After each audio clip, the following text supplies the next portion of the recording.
Hello everyone. In the previous lecture we have started the paper number 2, that is microbiological techniques and general microbiology. In this paper we have started with the unit number 1, that is stains and dyes. So in this unit we have discussed about the stain and dye, the terminologies. Then we have discussed about the difference between the stain and dye and the chemical structure of the dye और stain. You can say it stain or dye. तो stain कब कहा था हम लोगों ने? That when any coloring agent is used for a biological purpose, then it will be called as a stain. And if any coloring agent is used for the general purpose other than the biological purpose, then it will be called as a dye. So what is the chemical structure of the stain? In it we have discussed that the chemically stain consists of the three components, and those three components are chromophore group, oxochrome group and a benzene ring.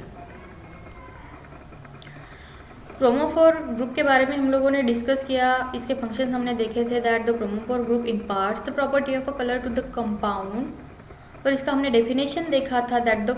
that any functional group which is having the more and more number of pi electrons. तो pi electrons कहाँ पे होते हैं? We have discussed that the pi electrons are present in more number in conjugated double bonds. तो conjugated double bonds में हमने देखा कि एक alternate single and double bond होता है. तो जब भी डबल बॉन्ड होता है तो डबल बॉन्ड में जो एक बॉन्ड होता है, तो one bond in the double bond is a sigma bond and the other bond is a pi bond and there are pi electrons present in a pi bond. तो जब भी conjugated double bonds होंगे वहाँ पे pi electrons का number ज़्यादा होगा, और इसी टाइप के फंक्शनल ग्रुप्स को कहा जाता है क्रोमोफोर.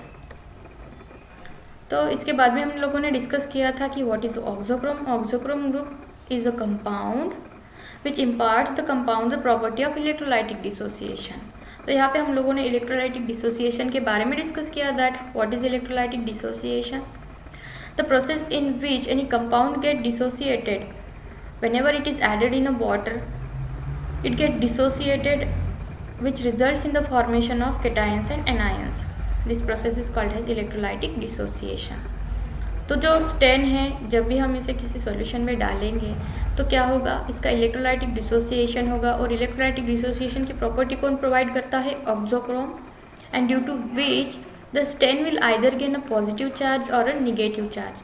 स्टेन के ऊपर चार्ज होना क्यों ज़रूरी है? तो इसके बारे में हम लोगों ने देखा कि स्टेन के ऊपर अगर कोई चार्ज होता है, only then the stain can react with the objects or the microorganisms. ठीक है. इसके अलावा हम लोगों ने ऑक्सोक्रोम का और एक फंक्शन देखा था. That it is important for improvement of the intensity of the colour. Colour की जो भी इंटेंसिटी रहेगी, इंटेंसिटी मतलब कलर फेंट है तो वो डार्कर शेड्स में कैसे बनेगा? तो उसकी इंटेंसिटी जब हम बढ़ाएंगे तो इसको बढ़ाने का काम कौन करता है?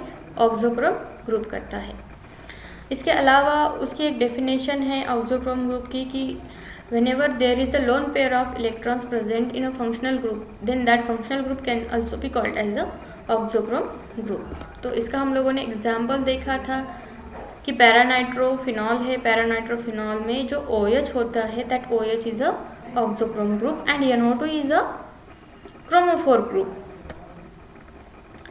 देन हम लोगों ने क्रोमोफोर और ऑक्सोक्रोम्स के कुछ फंक्शंस के बारे में देखा, और कलर कैसे बनता है, कौन कलरलेस होता है, कौन कलर्ड होता है, इसके बारे में डिस्कस किया. और लास्ट में हम लोगों ने कंसेप्ट डिस्कस किया था, दैट इज क्रोमोजन. तो क्रोमोजन क्या होता है? In general whenever there are two components present without the auxochrome, मतलब कौन से तीन कंपोनेंट्स है स्टेन में? क्रोमोफोर है, ऑक्सोक्रोम है और बेंजीन रिंग है. जब ये तीनों में से ऑक्सोक्रोम कंपोनेंट एब्सेंट होगा और वहाँ पे बेंजीन रिंग और क्रोमोफोर होगा, तो उसे कहा जाता है क्रोमोजन. तो क्रोमोजन क्या होता है? Chromogen itself is a coloured, but it cannot impart the color to other compounds because it doesn't possess any affinity for the microorganisms. And why it doesn't possess any affinity to the organisms? Because it cannot have the property of electrolytic dissociation, which is the property of the oxochrome group. And in chromogen, as there is absence of the oxochrome group, so chromophore group cannot have the affinity for the microorganisms. सो हमने इसका example देखा था that पैरानाइट्रोबेंजीन is a क्रोमोजन। Also ट्राइनाइट्रोबेंजीन का मतलब क्या था कि एक बेंजीन रिंग है और उसके ऊपर 3 नाइट्रो ग्रुप्स है, तो उसे कहा जाता है ट्राइनाइट्रोबेंजीन। This are the क्रोमोजन्स। तो यहाँ तक हम लोगों ने प्रीवियस लेक्चर्स में पढ़ा था। तो अभी जो नेक्स्ट पॉइंट है इस यूनिट में से, that is unit 1 stains and dyes. The next point is a classification of stains. तो स्टेन्स को हम कैसे क्लासीफाई कर सकते हैं? On the basis of the charge present on the stain can be categorized into 3 different categories. The first one is the acidic stain, second one is the basic stains, and third one is the neutral stains. तो ये charge कब आएगा stand के ऊपर? whenever there will be electrolytic dissociation of the stain, only then the stain will either gain a positive charge or it will either gain a negative charge. And based on this property of the electrolytic dissociation, and after the electrolytic dissociation which charge is present on the stain, the stains are categorized into 3 categories, that is acidic stains, basic stains and neutral stains. तो सबसे पहले वाली जो है category that is acidic stains. तो acidic stain, हम stain को कब एसिडिक स्टेन कह सकते हैं? तो acidic stains are those that show negative charge on the chromophore parts after ionization. मतलब जब स्टेन का इलेक्ट्रोलाइटिक डिसोसिएशन होगा और क्रोमोफोर जो पार्ट रहेगा, क्रोमोफोर पार्ट रेडिकल जो रहेगा, मतलब कौन सा रहेगा? ऑक्सोक्रोम ग्रुप अगर हम उससे हटा देंगे तो वो बच जाएगा क्रोमोफोर पार्ट। तो उसके ऊपर जब भी निगेटिव चार्ज आ जाएगा क्रोमोफोर पार्ट के ऊपर, जब भी after electrolytic dissociation there will be the negative charge, then that stain can be called as an acidic stain. तो इसका एक एग्जाम्पल है दैट इज इओसिन। इओसिन जो होता है उसका केमिकल स्ट्रक्चर जो होता है तो उसे सोडियम प्लस और इओसिनेट माइनस ऐसे कहा जाता है। तो ये यहाँ पे आप इसका स्ट्रक्चर देख सकते हो, सोडियम एंड इओसिनेट। तो ये कब का स्ट्रक्चर है? जब इस स्टेन का इलेक्ट्रोलाइटिक डिसोसिएशन हो गया है। इलेक्ट्रोलाइटिक डिसोसिएशन होने के बाद में आप इस स्लाइड में देख सकते हो Na+, मतलब जो सोडियम है उसके ऊपर कौन सा चार्ज है? पॉजिटिव चार्ज है। और जो रिमेनिंग स्ट्रक्चर यहाँ पे देख सकते हो that structure is of the chromophore compound और chromophore part of the stain. जो भी स्टेन का क्रोमोफोर पार्ट है उसका ये स्ट्रक्चर है। और इस स्ट्रक्चर में आप देख सकते हो COO- एक ग्रुप है और एक ऑक्सीजन ग्रुप है जिसके ऊपर निगेटिव चार्ज है। So the overall part present on this chromophore group और chromophore part in the stain is a negative charge and due to this stain is categorised as an acidic stain. तो इसे acidic stand कहा जाता है। Okay, तो ये था eosin का स्ट्रक्चर जिसे कि chemically sodium plus and eosinate minus ऐसे कहा जाता है।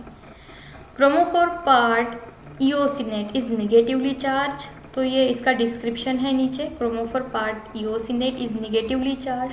तो ये यहाँ पे है, क्रोमोफोर पार्ट है, निगेटिवली चार्ज है जैसे मैंने अभी आपको बताया है।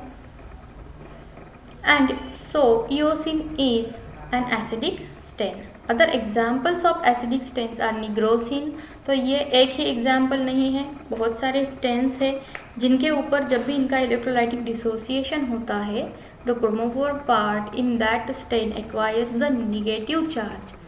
तो ये एसिडिक स्टेन बन जाते हैं। अदर एग्जाम्पल्स क्या है इसके? Nigrosin, India ink, rose Bengal and Congo red and picric acid. तो हमने एक का ही स्ट्रक्चर देखा है। If you are interested you can search for the structure of this other acidic stains. तो ये पिक्रिक एसिड का भी है यहाँ पे। पिक्रिक एसिड में क्या होता है तो आप देख सकते हो, ये रिवर्सिबल रिएक्शन का एरो यहाँ पे दिखाया है। पिक्रिक एसिड जो है जब ये किसी सॉल्यूशन में डाला नहीं है, before the electrolytic dissociation it is neutral, it is having not any charge over it, इसके ऊपर कोई भी चार्ज नहीं है। और जब भी इसका इलेक्ट्रोलाइटिक डिसोसिएशन होता है तो आप देख सकते हो कि जो क्रोमोफोर पार्ट है it is having the negative charge Okay, so that's why picric acid is a acidic stain. Acidic stain color the basic components like cytoplasm elements of the cell. तो एसिडिक स्टेन्स है तो इनका function क्या होगा, basic components को colour करना. Why the acidic stains colour the basic components. अभी acidic stains basic components को क्यों कलर करेंगे, because the basic components will have positive charge. Basic components में पॉजिटिव चार्ज रहेगा और एसिडिक स्टेन में कौन सा रहेगा, तो अभी हमने देखा है कि acidic stain will have a negative charge. So as we know that the opposite charges will attract with each other, एक दूसरे के साथ वो अट्रैक्ट होते हैं. तो यही प्रिंसिपल फॉलो होगा. और साइटोप्लाज्मिक एलिमेंट जो होते हैं सेल के अंदर, that are usually basic components which are having positive charge. So acidic stains से हम उन बेसिक एलिमेंट्स को कलर कर सकते हैं. तो generally acidic stains colours the basic components of the cell like the cytoplasmic elements of the cells. They usually used to stain area of slide around the cell, that is background. तो पहले हमने previous lecture में discuss किया था that the background of the cell या फिर surface of the cell, cell का जो सरफेस होता है उस सरफेस पे निगेटिव चार्ज होता है. और हमें एक प्रिंसिपल मालूम है that the like charges will repel each other. जब भी दो कोई लाइक चार्जेस एक दूसरे के साथ आते हैं तो वो एक दूसरे को रिपेल करते हैं, दूर भेजते हैं. उनमें कोई अट्रैक्शन नहीं होता है, रिपल्जन होता है. Repulsion is the concept opposite to the attraction. तो जैसे ही निगेटिव चार्जेस एक दूसरे के साथ आते हैं वो रिपेल करते हैं, पॉजिटिव भी एक दूसरे के साथ आते हैं तो वो रिपेल करते हैं. तो हमने देखा था कि सेल का सरफेस जो होता है that is negatively charge and we know that the acidic stains are also having a negative charge on it. Acidic stain में भी निगेटिव चार्ज होता है उसके ऊपर और सेल के सरफेस पे भी निगेटिव चार्ज होगा.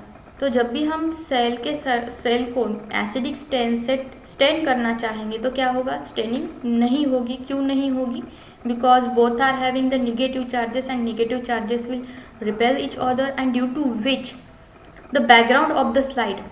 मतलब हम देखने वाले हैं आगे कि कैसे हमें स्लाइड लेनी है. स्लाइड के ऊपर माइक्रो ऑर्गेनिजम्स लेने वाले हैं हम और हम उन माइक्रो ऑर्गेनिजम्स को स्लाइड के ऊपर ही स्टेन करने वाले हैं. तो एसिडिक स्टेन्स तो ये सेल्स लेने नहीं वाली है because of the charge problem. Acidic stain ये नहीं लेगी तो क्या होगा, जो भी स्लाइड होगी जिसके ऊपर हमने माइक्रो ऑर्गेनिजम्स को रखा है उसका जितना भी बैकग्राउंड होगा, माइक्रो ऑर्गेनिजम्स के बाजू का जो भी एरिया होगा, बैकग्राउंड होगा, तो वो पूरा एसिडिक स्टेन से कलर हो जाएगा. तो इसीलिए यहाँ पे क्या कहा है, usually the acidic stains colours the area और the background around the cell. तो ये था about the acidic stains. Now what are the basic stains. तो पूरा इसके रिवर्स है, अपोजिट कंसेप्ट है. Basic stains are those that show positive charge on the chromophore part after ionization. तो ऐसा कोई भी कंपाउंड जिसके ऊपर आयोनाइजेशन होने के बाद में जो उसका क्रोमोफोर पार्ट है उसके ऊपर जब पॉजिटिव चार्ज आता है तो उसे कहा जाता है बेसिक स्टेन. निगेटिव चार्ज हो तो एसिडिक स्टेन, पॉजिटिव चार्ज अगर हो तो बेसिक स्टेन. तो सेम है. इसका एग्जाम्पल क्या है, methylene blue plus chloride minus. तो इसमें जो मिथिलीन ब्लू है that is the chromophore part और इस क्रोमोफोर पार्ट के ऊपर after electrolytic dissociation there is a positive charge. तो इस डायग्राम में है स्ट्रक्चर मिथिलीन ब्लू क्लोराइड का. तो ये only methylene blue chloride plus का स्ट्रक्चर है, ठीक है. तो ये जो मिथिलीन ब्लू है इसमें जो देख सकते हो आप, मिथिलीन ब्लू वाला जो क्रोमोफोर पार्ट है तो यहाँ पे जो सल्फर आप देख सकते हो it is having a positive charge. और जो क्लोरीन है इसमें मिथिलीन ब्लू क्लोराइड में जो क्लोरीन है तो क्लोरीन के ऊपर एक निगेटिव चार्ज है. तो इसका मतलब क्या है, जो क्रोमोफोर पार्ट है which is a methylene blue it is having a positive charge after the electrolytic dissociation and that's why this stain is called as a basic stain. Chromophore part methylene blue is positively charged and so methylene blue is a basic strain. यही explanation दिया है यहाँ पे. तो जैसे हमने acidic stain में अलग अलग एग्जाम्पल्स देखे तो उसी तरीके से बेसिक स्टेन्स में भी अलग अलग एग्जाम्पल्स है. Like basic stains are crystal violet है जिसके क्रोमोफोर पार्ट में भी पॉजिटिव चार्ज रहेगा आफ्टर द इलेक्ट्रोलाइटिक डिसोसिएशन। उसके अलावा है सेफ्रानिन है, बेसिक फ्यूजिन है, तो इसे आप फक्सिन या फिर फ्यूजिन कह सकते हो, बेसिक FUCHSIN फ्यूजिन और फक्सिन कह सकते हो आप। देन अदर एग्जाम्पल है कार्बोल फ्यूजिन है, Sudan black B and malachite green. तो ये कुछ एग्जाम्पल्स है बेसिक स्टेन्स के। तो इनका यूज़ कहाँ पे किया जाता है? The basic stains are widely used in microbiology laboratories.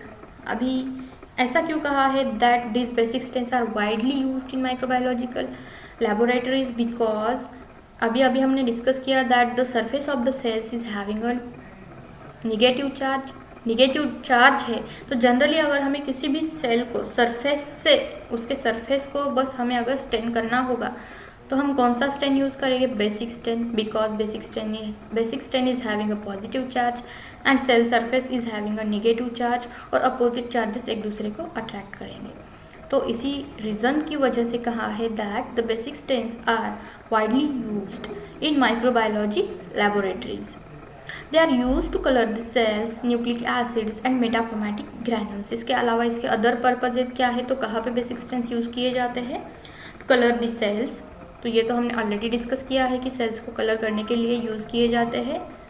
Nucleic acids को कलर करने के लिए यूज़ किए जाते हैं। मेटाक्रोमेटिक ग्रैन्यूल्स को भी कलर करने के लिए यूज़ किए जाते हैं।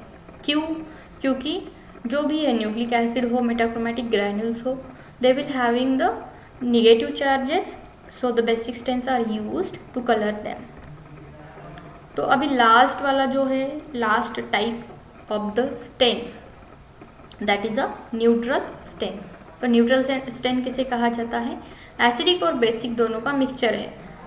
जैसे कि neutral stains are those that show both negative and positive charge on the chromophore part after ionisation.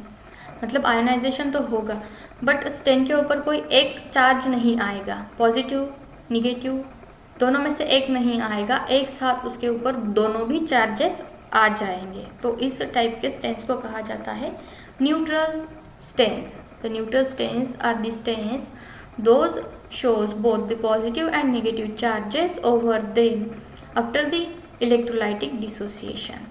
तो इसका एक एग्जाम्पल है Giemsa stain which is chemically, तो अभी इसका केमिकल स्ट्रक्चर क्या है? Methylene blue plus and eosinate minus. मतलब जो हमने methylene blue plus and chloride minus देखा था जो कि बेसिक स्टेन था, उसमें से मिथिलीन ब्लू प्लस जो कि जिसके ऊपर पॉजिटिव चार्ज आ रहा था, that is the chromophore part, तो वो है। और दूसरा है इओसिनेट। तो हमने सोडियम इओसिनेट में देखा था कि sodium plus and eosinate minus कुछ इस तरीके से स्ट्रक्चर था, और उसमें से जो इओसिनेट था वो था क्रोमोफोर पार्ट जिसके ऊपर निगेटिव चार्ज आ रहा था। तो एसिडिक और बेसिक दोनों भी स्टेन का क्रोमोफोर ग्रुप का जो मिक्सचर होता है उसे कहा जाता है न्यूट्रल स्टेन्स, जिसके ऊपर दोनों भी चार्जेस प्रेजेंट होते हैं। तो इसका एग्जाम्पल है जिम्साज स्टेन, और इसका केमिकल नेचर क्या है? Methylene blue plus and eosinate minus. Other examples of neutral stains are Leishman's stain. तो लिशमाज स्टेन है, ब्राइट स्टेन है, जेनर स्टेन है एंड अदर ब्लड स्टेन्स है। तो these all are the examples of the neutral stains. Neutral stains are used to stain nuclear material or nucleus. Nuclear material है या फिर nucleus है, इन्हें स्टेन करने के लिए भी न्यूट्रल स्टेन का यूज़ किया जाता है। याद रखने के लिए थोड़ा सा आसान है क्योंकि इसमें जो है तो कुछ एपोस्ट्रोफी यस लगा के जो नाम है कुछ साइंटिस्ट के टाइप के इस तरीके से कुछ यहाँ पे लेबल दिया है। ओके, तो हमने अब तक स्टेन के अलग अलग टाइप्स के बारे में डिस्कस किया है। कौन से डिस्कस किए हैं अब तक हम लोगों ने? Acidic stains, basic stains and neutral stains. So आज के लिए बस इतना ही। So see you in next lecture. Thank you.